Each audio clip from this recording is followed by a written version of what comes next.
y era un reto para mí, ¿no? Yo estaba acostumbrado a dar charlas para médicos y gente adultos y personas de ese tipo. Ir a hablar de cólera en una escuela fue muy difícil para mí. Y bueno, una de las cosas que salieron fue que yo les dije que los animalitos no se enfermaban con el cólera y que entonces ellos no tenían posibilidad de transmitirnos a nosotros la enfermedad.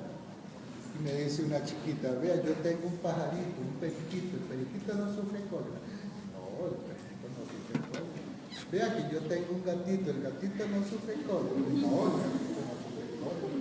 Vea que yo tengo un hámster, el hámster sufre cólera. No, el hámster no sufre cólera. Bueno, me dijeron cualquier cantidad de animales, ¿verdad? Fue muy interesante, muy vacilón en esa época. Sí, fue curioso. Y me hizo gracia porque los chiquillos tenían esa idea de que todos los animalitos podían enfermarnos de cólera. Pero bueno, en fin, ¿cómo funciona esta toxina? Muy simple. Lo que hace esta toxina es, bueno, pegarse a los receptores, ingresar la porción A, y esta porción A activa la producción del AMP cíclico, y el AMP cíclico a su vez activa la bomba de sodio y potasio, y tenemos entonces pérdida de sodio, de bicarbonato, de potasio, y esto produce un gradiente osmótico que jala agua y acumulamos líquido en el lumen intestinal y tenemos una diarrea secretoria por una deshidratación que puede llegar a ser grave.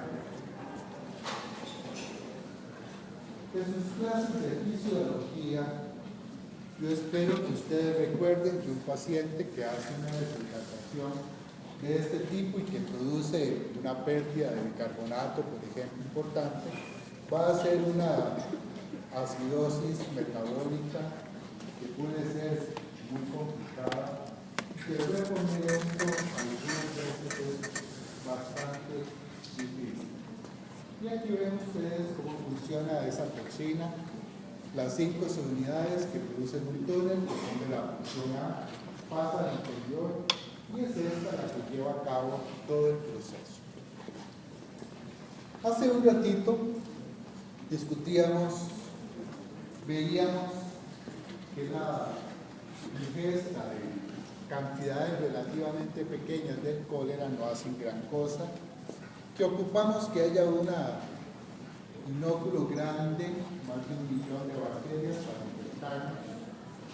Pensando en eso y teniendo eso en mente, veamos entonces cómo veríamos que el 90% de los casos de personas que se infectan con el cólera tienen un cuadro totalmente asintomático, que de 6 a 8% tienen casos leves y que apenas un 2% pueden tener una diarrea severa. El periodo de incubación es relativamente bajo, es una infección eminentemente aguda y que vemos deposiciones de gran volumen, sumamente líquidas en agua de arroz. Y el que haya cocinado aquí arroz alguna vez sabe que cuando uno lava el arroz queda un agua lechosa o opalescente. Eso, señores, es agua de arroz en las heces de las personas. Hay deshidratación, hay vómito y vemos cómo tenemos una acidosis metabólica y el vómito contribuye a esta acidosis metabólica. No hay fiebre, no hay calambres. Normalmente el dolor abdominal es poco, si es que se presenta. Vemos heces sin leucocitos ni eritrocitos, y eso sí, hay mucha cantidad de bacterias del cólera en las heces de las personas. Esta es una cama metabólica, llaman.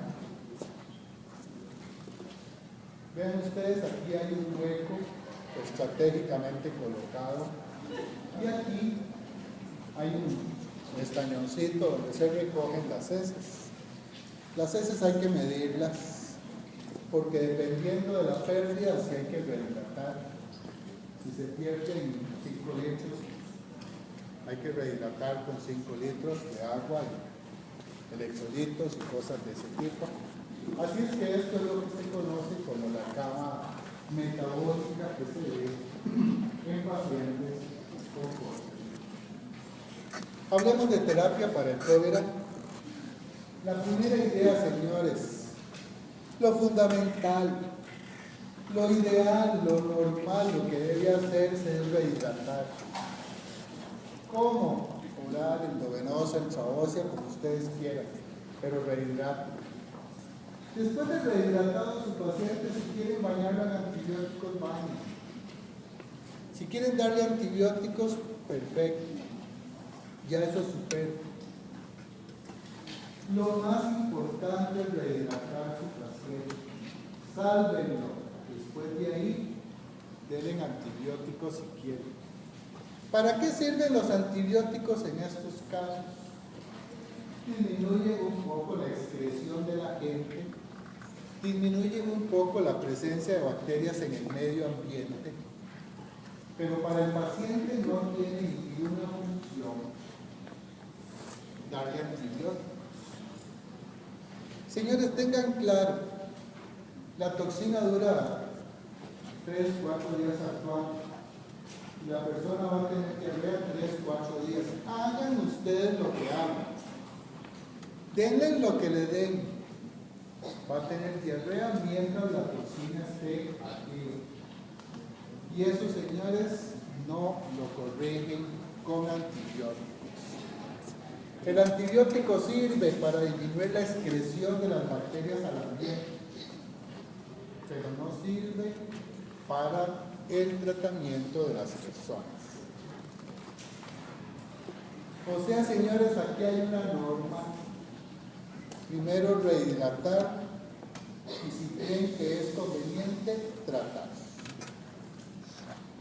¿Qué se puede usar de antibióticos? Para adultos, tetraciclinas y quinolonas, para niños, etc. Y para mujeres embarazadas, la furazolidona es una cosa que vale la pena. Las medidas de higiene como prevención son importantísimas. Y las vacunas hasta el momento no se ha demostrado que tengan buena actividad. Las vacunas duran más o menos 6 meses. Esa es la protección que se ha visto en las mejores vacunas que hay para el cólera. O sea que no perduran en el tiempo, se cae la respuesta inmune después de 6 meses, 1 año. Así es que no tiene mucha utilidad. Recomendaciones en casos de epidemias: no comer alimentos en la vía pública, comer alimentos bien cocinados y, señores, algo de sentido común: lavarse las manos después de ir al servicio sanitario. Por supuesto, lavar las manos antes de comer. Hoy día, hervir o clorar el agua es una cosa importante. Los acueductos deben tener una cloración conveniente de 27 a 30 partes por millón y hacer una diseminación de los síntomas del cólera para que las personas estén claras de que puede haber un problema si empiezan con una diarrea en agua de arroz, si tienen muchas deposiciones, si son muy líquidas, cosas de ese tipo. El vidrio para hemolíticos es otro de los integrantes de esta familia. Causa también una diarrea secretoria, pero está muy asociada con infecciones en las playas, en las costas, asociada a la ingesta de animales marinos contaminados, sushi, por ejemplo, ¿por qué no? Cualquier ceviche y cosas de ese tipo no están cocinados, ese pescado. Alimentos ingeridos a la usanza oriental. Ustedes saben que muchos de los animalitos que comemos asociados a la cocina oriental pues son animales que no son cocinados, que se comen crudos, en fin. Los orientales usan mucho el glutamato y este glutamato puede tener un efecto incrementando el crecimiento de los vidrios porque basifica mucho el alimento. Así es que tiene una presentación clínica muy parecida al cólera y se trata exactamente igual que el vibrio cólera, o sea, rehidratación sería lo único en este caso. Existen otros vibrios menos importantes, menos frecuentes, vibrio bulíficus, alginosus, mechinicovi y algunos otros que están ahí todavía pendientes un poco de clasificaciones, pero ustedes ven acá cuando hay diarrea e infecciones de tejido blando, pues la diarrea se trata con rehidratación y las infecciones de tejido blando normalmente con cefalosporinas de tercera generación. Igual acá el vibrio alquinolítico, sopitis, infecciones de tejido blando, pues la terapia son las cefalosporinas de tercera generación. El vibrio mechinicovi se asocia con septicemia y todos estos vibrios, Odisea, Filiares, Ramacella, Fulmisi, pues se asocian a diarreas secretorias y por supuesto la terapia pues es la rehidratación oral.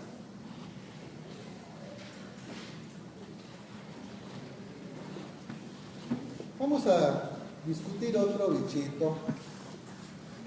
Pasemos a la familia de los campylobacter. Recién graduado, la jefe mía, esta señora que me dijo, Tommy, aquí está una cepa de cólera, aprende.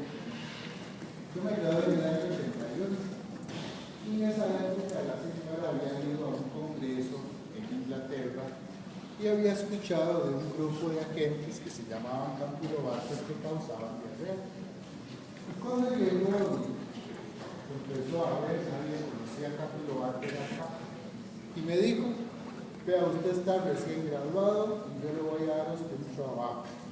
Usted va a aprender a cultivar campylobacter y va a ponerle esa técnica a trabajar.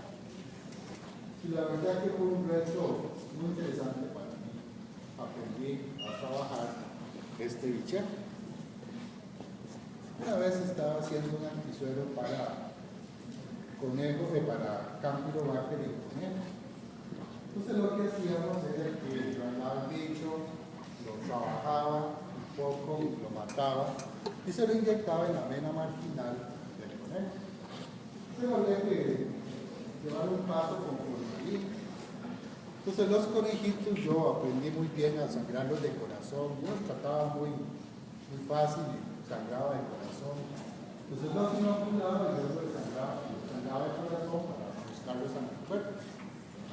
Una vez tenía un conejito grande y le inoculé el campylobacter. Pero cuando me di cuenta y empecé a inyectarlo en la vena marginal del animalito pegado a los alaridos, yo decía, puta, ¿qué le pasó a este man?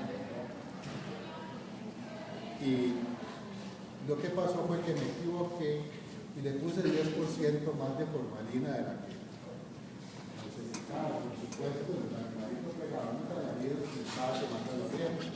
Y de hecho le crucé la oreja, entonces cuando lo ocupaba era más fácil de coger. Simplemente metía el hueco ahí en la oreja y trabajaba. La cuestión es que aprendí a trabajar campylobacter y durante mucho tiempo fue como el hijo mío, ¿verdad? Yo lo vi crecer y hacerse bien con todas las cosas. Los campylobacter son bacterias cultivadas gram negativas. Tienen unas formas en C, en S y también son esfirinos. Y aquí ven ustedes una fotografía de una tinción de gram de estos esfirinos. Son oxidasa positivos y no fermentan ni oxidan carbohidratos. Y una de las cosas más importantes es que son microaerofílicos. ¿Qué significa que sean microaerofílicos? Significa que ellos han hecho una relación muy curiosa con el oxígeno. ¿Requieren del oxígeno? Sí, pero en cantidades muy pequeñas. ¿Cuánto de pequeña es la cantidad de oxígeno que requieren? Un 3%. O sea que estos agentes necesitan de una atmósfera sumamente especializada. Y uno de los requerimientos más importantes para cultivar Campylobacter es que la atmósfera tenga ese 3% de oxígeno, ni más ni menos, para que el organismo pueda crecer. También es un bicho que tiene una dosis infecciosa baja, muy parecida a la que tienen las shigella y las Escherichia coli o 157H7. Y una de las cosas que me permitió a mí hacer el Campylobacter fue aprender a usar el microscopio electrónico. Entonces, hice un curso de microscopía y usé el Campylobacter para mi graduación en ese curso. Y la graduación era tomarle fotos a algo en el microscopio. Y yo usé el Campylobacter. Y de pura casualidad hicimos un descubrimiento interesante. Estos bichos se mueven muy rápidamente. Y ya les voy a comentar de dónde viene esa cuestión de la foto y el movimiento rápido de la gente. La familia de los Campylobacter está asociada con dos grupos, unos que son agentes zoonóticos y otros que producen infecciones periodontales. Los agentes zoonóticos son estos 5 que ustedes ven acá y se llaman así porque se asocian con los animales con los cuales nosotros convivimos: perros, gatos, gallos, gallinas, animales de leche. Todos estos animales portan o pueden portar el agente en sus heces y pueden ser fuente de infección para nosotros. Por eso hablamos de que son infecciones zoonóticas. Por ejemplo, el Campylobacter coli viene de cerdos. Ese es el nombre. Coli viene de cerdos. El Campylobacter fetis produce aborto en ganado vacuno. Y así, Campylobacter lari lo vemos en gaviotas. Así es que estos animales pueden ser causa de infección para nosotros. Luego existen otros Campylobacter que son Concisus, Rectus, Curvus, que producen infecciones de este tipo. Vean, señores, esto es lo que se llama una sepsis dental. Estos, señores, son dientes podridos. Esta es una persona que en su vida ha visto el jabón de dientes. Es una persona que nunca se ha lavado los dientes. Y esto que ustedes ven acá, esta es la infección de este tipo. Ya en los dientes está la raíz prácticamente expuesta. Si lo vemos aquí, el diente se cayó porque ya no hay raíz. En fin, señores, estos son dientes muy desagradables. Dentro del Campylobacter, dentro de este grupo, existe un agente que se llama Arcobacter y van a producir infecciones semejantes a las que causa el Campylobacter. No las hemos visto, ya las vamos a discutir, pero se asocia con abortos, bacterias, diarreas, peritonitis. Este es un agente poco estudiado en Costa Rica. La Universidad de Costa Rica tiene muchos estudios de Arcobacter en alimentos y también ellos han encontrado el Arcobacter en la población costarricense. Nosotros todavía no hemos incurrido en búsqueda de este agente. Esta es una morfología del Campylobacter y quiero presentarles esta fotito que ven ustedes acá. Aquí, en esta parte de acá, el Campylobacter tiene como una especie de huequito y ello hace algo como lo hace el calamar, que tiene una propulsión a chorro. Abren ese huequito que tienen ahí y se van moviendo mucho más activos que otros agentes.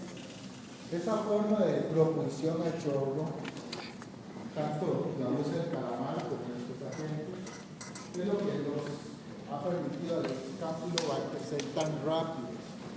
Es la bacteria más rápida que yo conozco, que se mueve muy activo en los campos Esa es la tinción de Gram y ahí pueden ver ustedes el Campylobacter produciendo formas en coma, lineaces, sin alas de gaviota, estilidos largos o cortos. Esa es la morfología normal de este agente. Los Campylobacter tienen o pueden producir infecciones intestinales y extraintestinales. Las intestinales es una infección autolimitante, se curan solos por dicha, sin embargo uno puede dar terapia, aquí sí no está de más. Hay fiebre, dolor abdominal, tipo calambres, con pocos leucocitos, pocos eritrocitos, poca deshidratación, pero vean que la diarrea es mixta, o sea, es de las diarreas complicadas algunas veces de trabajar, y que lo que les recomiendo es dar antibióticos y dar también cosas para reponer lo que se pierda, agua, electrolitos, bicarbonato. Las infecciones extraintestinales son variadas: bacterias, artritis, meningitis, endocarditis, abortos, síndrome de Guillain-Barré, síndrome de Ritter. Condiciones de este tipo son las en las que se ve el Campylobacter. Otra vez, recuerden que es una dosis infecciosa baja y hay una serie de factores que tiene el Campylobacter para poder producir su infección.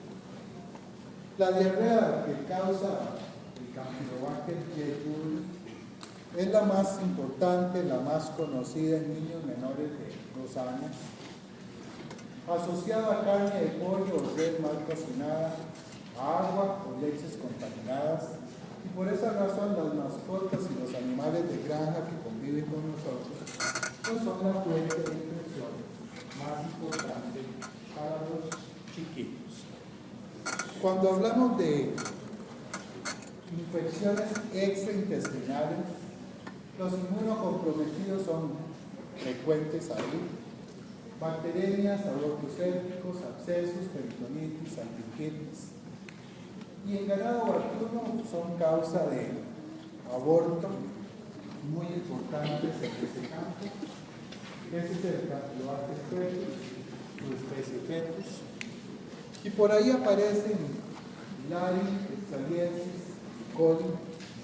Lari asociada a gaviotas sobre todo, y por supuesto diarreas en puertos y sobre todo en estibadores y personas que trabajan en muelles, pues pueden ser importantes. Pueden producir infecciones urinarias, aunque son muy poco frecuentes, y el Oxaliensis puede dar diarreas en perros y gatos, y el coli es muy parecido al yeyunis, pero se asocia principalmente con cerdos. El Campylobacter se diagnostica usando un frotis de heces, buscando estos agentes. Es posible verlo fresco por su movilidad tan rápida que tiene. Requiere una atmósfera especial para crecer y un medio de cultivo muy rico en antibióticos. Es un medio que necesita el Campylobacter para eliminar flora normal y que este bicho pueda entonces reproducirse mejor. Desgraciadamente estaba viendo que no me está funcionando la presentación de la movilidad del Campylobacter. Voy a buscarla y ver cómo lo monto para podérselos mostrar. La infección intestinal se trata con la hidratación y, de ser necesario, eritromicina o claritromicina. La infección extraintestinal con aminoglucósidos. La ampicilina, por ejemplo, no se recomienda, es un antibiótico que no tiene buena actividad en este caso. El último de los bichitos que vamos a discutir en esta primera parte es el Helicobacter. El Helicobacter. En 1980, por ahí, había un estudiante de gastroenterología en un hospital en Sydney, en Australia. Este señor, haciendo biopsias gástricas, veía que había una serie de estructuras que parecían bacterias que eran pulpiaditas. Y él, hablando con sus profesores, les decía que él creía que eso era algo importante. Sus profesores decían: mira, ¿cómo se le ocurre a usted, un gastroenterólogo, pensar que en el estómago pueda crecer un microorganismo? ¿Cuál es el pH del estómago? Le preguntaban. pH del estómago anda alrededor de 1, 1.5, 2 en el peor de los casos. Entonces le decían: ¿cómo cree usted que un microorganismo va a crecer ahí? Señor, usted lo que tiene son algunas cosas que parecen bacterias, pero no puede haber bacterias ahí. O sea, ese era el paradigma. Este señor, el gastroenterólogo, el estudiante, se quedó con la duda y se fue donde el microbiólogo de su hospital y le enseñó las láminas, y el microbiólogo dijo que parecían bacterias y que parecían campylobacter. Fue lo que él le dijo, viendo las estructuras que se veían en los cortes del estómago de las personas. Y empezaron a tratar de cultivarlo. Y empezaron a buscar el agente usando medios de cultivo para campylobacter. La incubación normal es de 3 días. A los 3 días todas las placas estaban negativas y los dos, el microbiólogo y el estudiante de gastroenterología, estaban por tirar la toalla. Para una Semana Santa las placas se quedaron mucho más tiempo. La gente se fue de vacaciones y las placas se quedaron casi que por 10 días. Cuando el microbiólogo regresó, dio crecimiento. Y de ahí en adelante, pues, se descubrió la presencia de este helicobacter. El estudiante se llama hoy el Dr. Marshall y recibió el Premio Nobel de Medicina en 1993 por sus estudios en este campo. Este Dr. Marshall hizo una cosa curiosa, interesante. Se hizo una biopsia y vio que no tenía nada. Marcó un helicobacter con yodo radiactivo, se inoculó. Y cuando empezó a tener problemas de gastritis, se hizo una biopsia y ahí apareció el helicobacter radiactivo. O sea que él tuvo una confirmación clara de que realmente la gente sí estaba infectada en los casos de gastritis, en los casos de úlceras gástricas que él veía en sus pacientes. El helicobacter es un bacilo gram-negativo curvo, muy parecido morfológicamente al campylobacter. Son mótiles por flagelos orales, son microaerofílicos y pueden ser parte de la flora de la mucosa gástrica de algunos animales, mamíferos y aves. Y hoy día se sabe que puede sobrevivir en la mucosa de nosotros porque es capaz de producir grandes cantidades de ureasa. Entonces, alrededor de la bacteria es capaz de producir un pH cercano a 7. Eso es lo que le permite sobrevivir en ese ambiente tan inhóspito de la mucosa intestinal, de la mucosa gástrica, perdón. Y por ahí el Helicobacter pylori y el Helicobacter mostellae son las dos especies, la primera en humanos, la segunda principalmente en animales, que se han encontrado que pueden sobrevivir en ese pH. Además, también hay algunos Helicobacter, Sinaeri, Fenneri, que son capaces de producir una lesión a nivel del hígado y que puede afectar los conductos biliares y producir una infección hepatobiliar. Y aquí ven ustedes, pues, esta es la fotografía de las estructuras que veía Marshall, o sea que todas estas cuestioncitas negras son los Helicobacter que veía el doctor Marshall en sus estudios. En fin, como que realmente llamaba la atención. Esta es un dibujo, un esquema de una microscopía electrónica donde vemos la mucosa intestinal y los Helicobacter ahí pegados a esa mucosa intestinal. Estas son morfologías de Ahora pasemos a discutir algunas cosas que tiene el Helicobacter que son factores de virulencia. Este Helicobacter puede producir vaca, puede producir cacpaí, puede producir caga, puede producir baba, uriasa y el flagelo. La uriasa, ya sabemos, señores, sirve para neutralizar la acidez gástrica y producir un microambiente cercano a 7 alrededor de la bacteria. Si la bacteria se mueve, esa cubierta lo protege.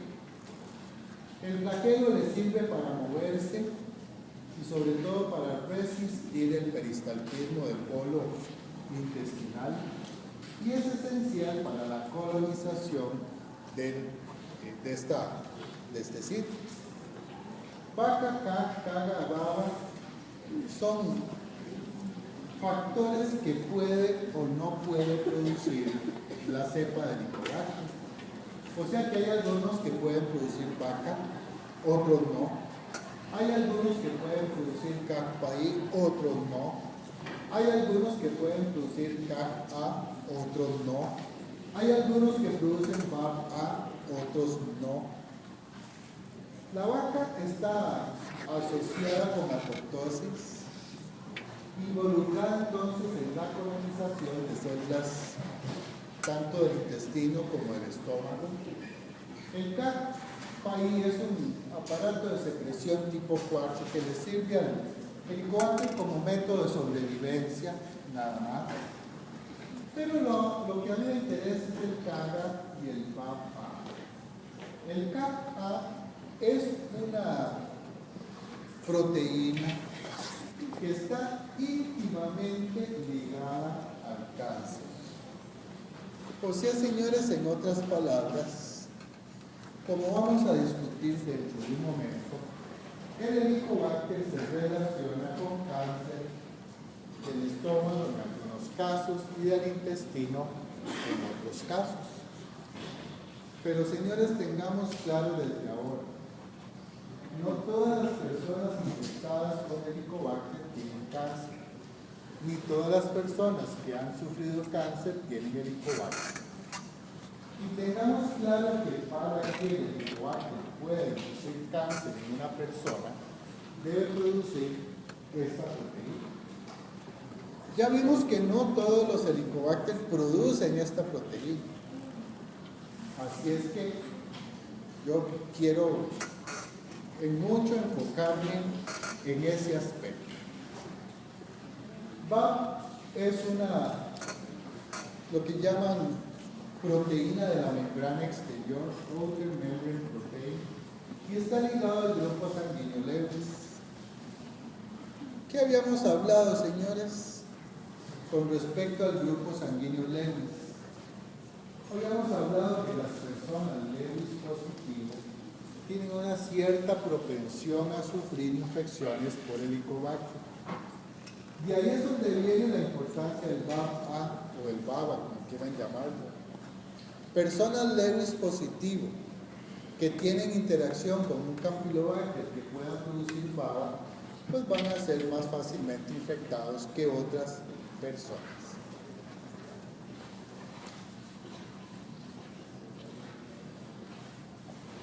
El Helicobacter lo que hace es una cosa muy simple.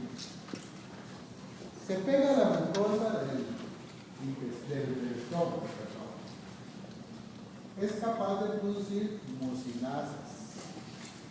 La mucinasa la usa para ella poder llegar a pegarse a la mucosa intestinal directamente.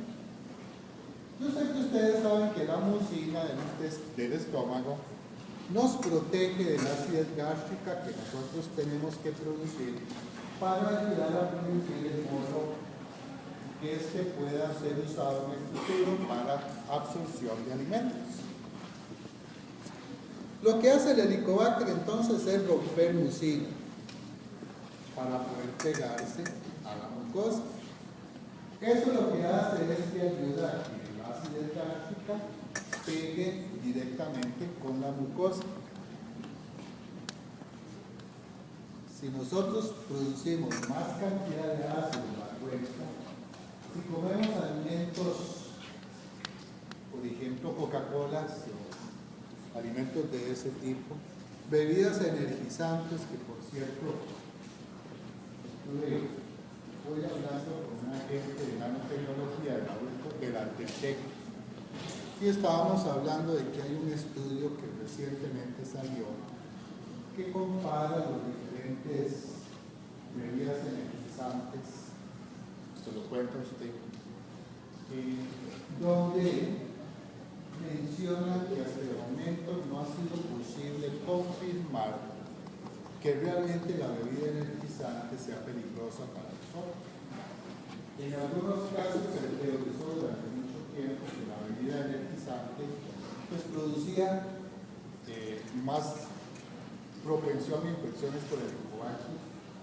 Decían también que ayudaba a producir caries dentales, pero en fin, yo siempre he sido un poco contrario al uso de estas bebidas energizantes, pero el estudio como que realmente no está encontrando ninguna cosa que sea, digamos que francamente peligrosa del uso de estas bebidas energizantes. La cuestión es que, volvamos al tema, ya me perdí, por culpa suya. ¿Qué es lo que hace el Helicobacter? Produce mucinasas, abre el espacio y expone la mucosa intestinal a la acidez gástrica. Si nosotros tenemos mayor producción de ácido, si tenemos la propensión de comer algunas cosas en picantes, chiles, por ejemplo, muchas bebidas tipo Coca-Cola y esas cosas, todo eso puede ayudar a que se vaya produciendo mayor erosión de la mucosa, que esto pueda producir una gastritis, que la gastritis, si continúa el estímulo, pueda producirse una úlcera. Si la úlcera continúa el estímulo, puede llegar a desarrollarse un cáncer en periodos de tiempo relativamente largos, no son periodos cortos. Entonces, como ven ustedes aquí, el Helicobacter productor de caga, por ejemplo, lo que hace es que se pega a la mucosa, induce una respuesta inflamatoria. La respuesta inflamatoria puede inducir la producción a través del caga de apoptosis de las células de la mucosa intestinal. Podemos entonces ir erosionando poco a poco esa mucosa, donde la acidez gástrica pueda ser muy importante, y todo eso puede ir produciendo gastritis, úlceras y eventualmente un posible cáncer en estas personas. Vean ustedes que aquí en el antrum, por ejemplo, esos son los sitios donde normalmente más probabilidades existen de que la úlcera se pueda producir. Entonces tenemos aquí al Helicobacter, que tiene su CAP-A, que induce apoptosis, que induce una respuesta inflamatoria, que la respuesta inflamatoria puede condicionar que haya apoptosis. En fin, tenemos entonces un daño en la mucosa intestinal. Si lo vemos aquí, vean, aquí empieza la erosión. Y esta erosión lo que hace es que expone la acción directa del pH sobre estas estructuras, reproduciendo esas úlceras. Y si lo vemos aquí, vean que hay un primer paso en el cual el microorganismo tiene que atravesar la mucina, y para eso tiene sus mecanismos. Luego la bacteria empieza a producir su medio ambiente rico, digamos que en pH 7. Luego se reproduce en buena cantidad, produce la mucinasa, y vean ustedes cómo aquí se rompe la mucina, y vean cómo aquí entonces la acidez gástrica pues tiene su efecto directo sobre la mucosa. Y de esa manera pues nosotros encontramos cómo se producen úlceras en diferentes partes del estómago y en diferentes partes del duodeno. Helicópteros, helicobacter, por ahí anda la cuestión. Se dice que aproximadamente el 50% de la población mundial está infectada o ha tenido contacto ya con helicobacter. Para Costa Rica, aproximadamente entre el mes y los 3 meses de edad es la época en la cual los chiquillos se infectan, y normalmente es en el ambiente intrafamiliar y normalmente de madres a hijos, y en la alimentación de los chiquillos es donde aparentemente viene la infección por helicobacter. Puede ser encontrado en agua, puede ser encontrado en heces también, pero vean ustedes cómo en este gráfico vemos cómo hay partes del mundo que tienen cantidades enormes de infección, otras que están un poquito más bajas, y curiosamente donde se encontró tiene un porcentaje menor de incidencia. Los cuadros clínicos son muy claros.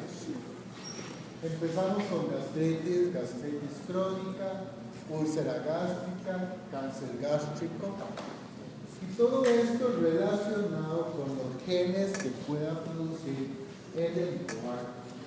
Y por las condiciones epidemiológicas en las cuales nosotros nos desenvolvamos, formas de alimentación, formas de vida, estrés, todo eso condiciona que el helicobacter pueda inducir mejor la patología en nosotros.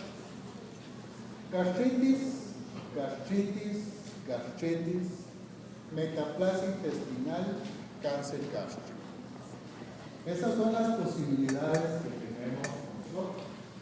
Pero otra vez vuelvo a insistir, no todas las personas con helicobacter hacen cáncer, y no todas las personas con cáncer gástrico sufrieron infección por helicobacter.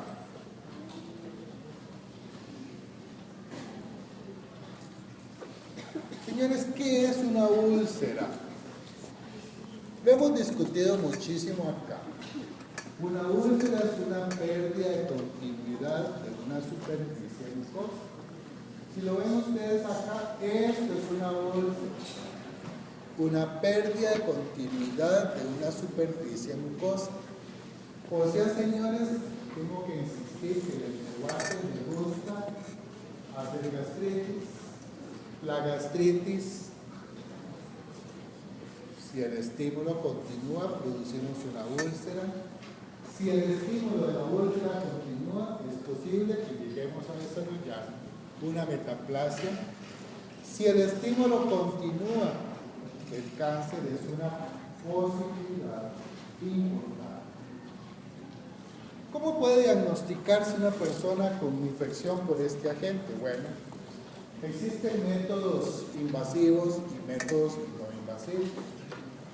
Un método invasivo es una biopsia y se puede utilizar el pedacito que se saca para hacer cultivos y para hacer una prueba de urea. Si hay buena cantidad de urea, pues uno puede pensar que la bacteria está ahí presente. Esta es una prueba indirecta, no es una prueba directa, pero puede utilizarse. La serología es una técnica mala. Estamos hablando que el 50% de la población mundial está infectada o ha tenido contacto con el Helicobacter. Las pruebas serológicas aquí no son de mucha utilidad. Lo que se puede usar son anticuerpos de tipo IgA. Estos son un poco más fidedignos. Sin embargo, tengo que insistir que la serología como tal no es una técnica muy útil para las infecciones por Helicobacter. Creo que es importante que nos quede claro, si el 50% de la población mundial está o ha tenido contacto con el Helicobacter, las pruebas serológicas no son muy confiables. La detección de antígeno en heces es un método bueno. El método de PCR, mucho mejor. Y hoy día existe un PCR para hacer pruebas de sensibilidad al Helicobacter, que probablemente sea el método de elección para matar dos pájaros de un tiro. Hacemos identificación del bicho y se hace una identificación de genes de resistencia, lo que nos permitiría hacer algo parecido a una PSA de forma directa. Existe una técnica que se llama la prueba del aliento. Esta es una técnica que vamos a discutirlo un poquito porque tiene un trasfondo interesante. La prueba del aliento lo que se hace es darle a la persona, después de haber recibido terapia contra el Helicobacter, una tabletita que tiene carbono radioactivo. Este carbono tiene una reactividad, por supuesto, muy baja y totalmente controlable, pero se le da a la persona y unos 20 minutos después se le pide que infle un globo. El globo se lleva a una máquina y la máquina mide o detecta la presencia de carbono radioactivo. Si hay carbono en el aliento, significa que la bacteria puede haber utilizado ese carbono como una fuente que pueda ser utilizada por la ureasa del agente y producir y liberar ese carbono en el aliento de las personas. Es una prueba de seguimiento, no es diagnóstica y se hace para evaluar terapia. Si yo tengo Helicobacter y me dan terapia, yo puedo hacer una prueba del aliento. Si esta es negativa, significa que hubo una erradicación del agente basado en terapia contra este bichero. La terapia para Helicobacter es terriblemente complicada. Cuesta mucho erradicar Helicobacter. Es difícil.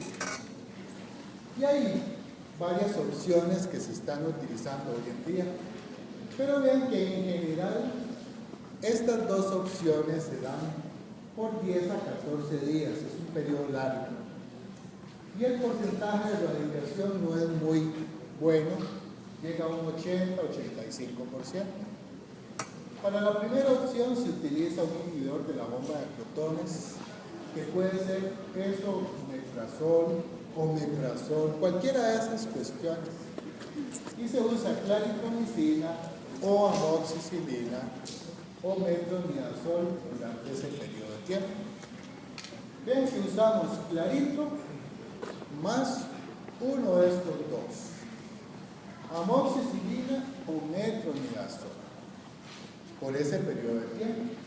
Y la segunda es un inhibidor de la bomba de protones, cualquiera de estos que ustedes ven acá, o ranitidina. Y donde metemos salicilato de bismuto, que son estas pastillas que la gente se toma cuando